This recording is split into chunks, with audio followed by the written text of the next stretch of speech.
नमस्कार दोस्तों, कैसे हैं आप सब। आशा करता हूं आप सब ठीक होंगे। दोस्तों, नजूल लैंड बिल यानी नजूल भूमि विधेयक को लेकर इस समय यूपी में राजनीति गरमाई हुई है। इस बिल को यूपी विधानसभा में पारित किया गया है और इसके बाद इस बिल को विधान परिषद में पेश किया गया है, जहां से इसे प्रवर समिति को भेज दिया गया है। इस तरह से ये विधेयक उच्च सदन से पास न होकर यहीं अटक गया है और इस विधेयक को लेकर सत्ताधारी और गठबंधन के बहुत से नेताओं ने विरोध किया है। तो दोस्तों, आइए समझते हैं कि आखिर ये नजूल लैंड बिल क्या है और इस बिल को लागू होने के बाद से उत्तर प्रदेश में जमीन को लेकर क्या क्या बदलाव होंगे और इस बिल को लेकर कौन से नेता ने क्या कहा है।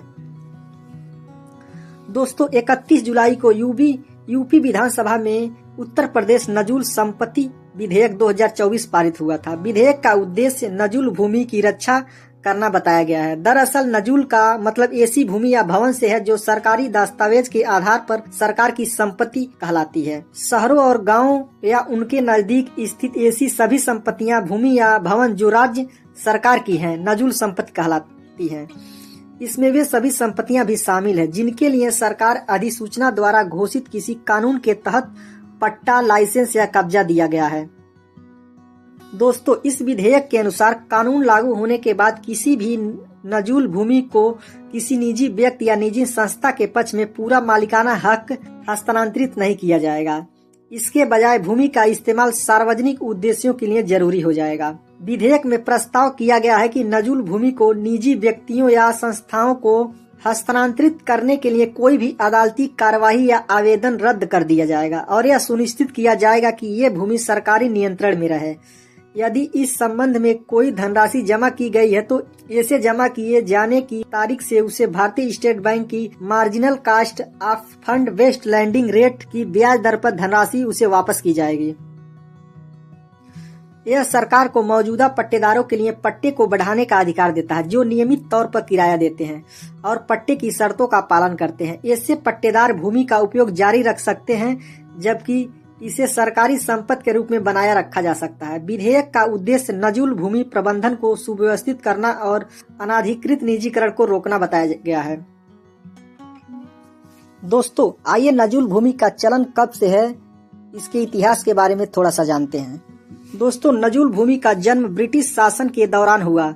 जो राजा और राज्य अंग्रेजों का विरोध करते थे अक्सर उनके खिलाफ विद्रोह करते थे, जिसके कारण उनके और ब्रिटिश सेना के बीच कई युद्ध हुए। युद्ध में इन राजाओं को हराने के बाद अंग्रेज अक्सर उनकी जमीन उनसे छीन लेते थे। भारत को आजादी मिलने के बाद अंग्रेजों ने इन जमीनों को खाली कर दिया, लेकिन राजाओं और राजघरानाओं के पास इनका स्वामित्व साबित करने के लिए अक्सर उचित दस्तावेज नहीं होने के कारण इन जमीनों को नजूल भूमि के रूप में चिन्हित किया गया, जिसका स्वामित्व संबंधित राज्य सरकारों के पास था। दोस्तों, नजूल लैंड बिल से पहले इसे अध्यादेश के रूप में भी लाया जा चुका है। इसी साल 7 मार्च को यूपी सरकार ने यूपी नजूल संपत्ति अध्यादेश 2024 को अधिसूचित किया था। अध्यादेश एक ऐसा कानून है जिसे राज्यों के राज्यपाल अध्यादेश तभी जारी कर सकते हैं जब विधानमंडल सत्र में न हो। इसे देखते हुए सीएम योगी आदित्यनाथ की अध्यक्षता में 31 जुलाई को हुई कैबिनेट की बैठक में नजूल भूमि विधेयक बिल को मंजूरी दी गई। इसी दिन विधेयक को विधानसभा में पारित किया गया। अगले दिन यानी 1 अगस्त को इस विधेयक को विधान परिषद में पेश किया गया, जहां से इसे प्रवर समिति को भेज दिया गया।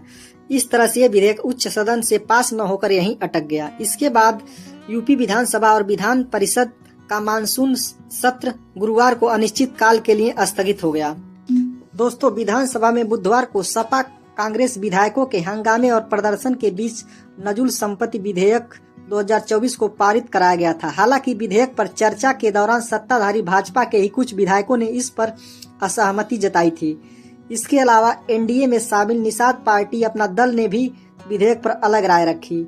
वहीं सपा जनसत्ता दल कांग्रेस ने भी इसका पुरजोर विरोध किया। इस विधेयक पर चर्चा के दौरान सपा के आर.के. वर्मा, कमाल अख्तर ने इसे प्रवर समिति को सौंपने की बात कही। भाजपा विधायक सिद्धार्थ नाथ सिंह ने सुझाव दिया कि जो लोग पीढ़ी दर पीढ़ी प्रमाणिक हैं उनका नवीनीकरण किया जाए। अनाधिकृत रहने वालों को के लिए पहले पुनर्वास की व्यवस्था की जाए। भाजपा विधायक हर्षवर्धन वाजपेयी ने प्रयागराज की नजूल संपत्तियों का जिक्र करते हुए कहा कि एक तरफ हम प्रधानमंत्री आवास दे रहे हैं, दूसरी तरफ गरीबों को उजाड़ने जा रहे हैं, यह न्याय संगत नहीं है। उन्होंने भी विधेयक प्रवर समिति को सौंपने के लिए कहा। जनसत्ता दल लोकतांत्रिक के विधायक रघुराज प्रताप सिंह ने कहा कि यह विधेयक भले छोटा है लेकिन इसके परिणाम बड़े हैं। उन्होंने सवाल किया कि एक प्रकरण में पता चला है कि हाई कोर्ट भी नजूल भूमि पर है, तो क्या उसे भी खाली कराया जाएगा। उन्होंने सरकार से इस विधेयक पर पुनर्विचार करने की अपील की। निषाद पार्टी के अनिल त्रिपाठी ने संशोधन की मांग करते हुए प्रवर समिति को सौंपने की वकालत की। वहीं कांग्रेस विधायक आराधना मिश्रा मोना ने भी विधेयक को जन विरोधी करार देते हुए पुनर्विचार पर जोर दिया। कहा कि सरकार इस कानून में संशोधन करे। यह कानून गरीबों के घरों को उजाड़ने का कानून है और जीवन भर की गाढ़ी कमाई से बनाए आशियाने को उजाड़ने वाला है। प्रदेश के लाखों लोगों को बेघर करने वाला है। इस कानून का व्यापक स्तर पर दुरुपयोग होगा। नजूल की भूमि पर सरकारी कार्यालय, अस्पताल बने हैं। सदन के बाहर भी इस विधेयक का विरोध हो रहा है। सपा अध्यक्ष अखिलेश यादव ने नजूल भूमि विधेयक को घर उजाड़ने वाला करार दिया है। उन्होंने आरोप लगाया कि जनता रोजी रोटी रोजगार के लिए भटक रही है और अब भाजपाई मकान भी छीनना चाहते हैं। एनडीए में सहयोगी अनुप्रिया पटेल ने बिल का विरोध करते हुए कहा कि यह एक विधेयक न सिर्फ गैर जरूरी है बल्कि आम जनमानस की भावनाओं के विपरीत भी है। उत्तर प्रदेश सरकार को इस विधेयक को तत्काल वापस लेना चाहिए और इस मामले में जिन अधिकारियों ने गुमराह किया है उनके खिलाफ सख्त कार्रवाई होनी चाहिए। और इस बिल का विरोध करते हुए निषाद पार्टी के अध्यक्ष और कैबिनेट मंत्री संजय निषाद ने कहा कि अगर आप उन्हें उजाड़ देंगे तो 2027 विधानसभा चुनाव में ये लोग आपको उजाड़ देंगे। इसे लागू नहीं करने दिया जाएगा। दोस्तों, वहीं विधेयक से जुड़े विवाद पर सरकार का क्या कहना है, आइए थोड़ा उसको भी जानते हैं। संसदीय कार्य मंत्री सुरेश खन्ना ने विधायकों के विरोध को देखते हुए विधेयक में कुछ बदलाव का आश्वासन दिया। उन्होंने कहा कि नजूल भूमि का पट्टा पाने वाले जिन लोगों को 2025 में समय सीमा समाप्त हो रही है उनकी लीज का नवीनीकरण किया जाएगा। जिन्होंने फ्री होल्ड के लिए आवेदन किया है और 30 का पट्टा है उन्हें भी नवीनीकरण का विकल्प दिया जाएगा। वहीं केशव प्रसाद मौर्य ने भी नजूल विधेयक पर प्रतिक्रिया देते हुए कहा कि ये विधेयक प्रवर समिति को भेजा गया है, लिहाजा इस पर अभी कुछ भी बोलना ठीक नहीं है। हम लोग कोशिश करेंगे कोई रास्ता निकल आए, जो निर्णय होगा उससे प्रदेश अवगत होगा। दोस्तों, नजूल लैंड बिल योगी सरकार के नजूल संपत्ति विधेयक 2024 की घोषणा से बहुत से लोगों की धड़कनें तेज हो गई हैं। इसमें नजूल विभाग के कर्मचारी और नजूल की भूमि पर बसे हजारों लोग शामिल है। ऐसे में सवाल ये उठता है कि अगर प्रवर समिति ने भी योगी सरकार का विधेयक पास किया तो क्या होगा। दोस्तों, आपको बता दें कि नजूल की जमीन के मामले में राज्य सरकार का अधिकार होता है। इसे राज्य की संपत्ति माना जाता है। हालांकि सरकार इन जमीनों का प्रशासन नहीं करती है। इन जमीनों को एक निश्चित अवधि के लिए पट्टे पर दिया जाता है। पट्टे की अवधि 15 से 99 साल तक होती है।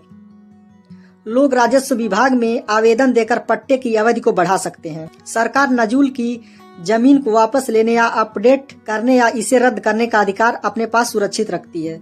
लखनऊ में नजूल भूमि का एक बड़ा हिस्सा आमतौर पर लीज पर दी जाने वाली हाउसिंग सोसाइटी के लिए इस्तेमाल होता है।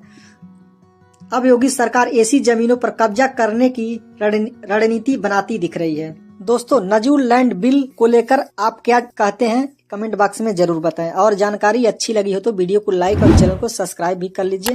धन्यवाद। जय हिंद।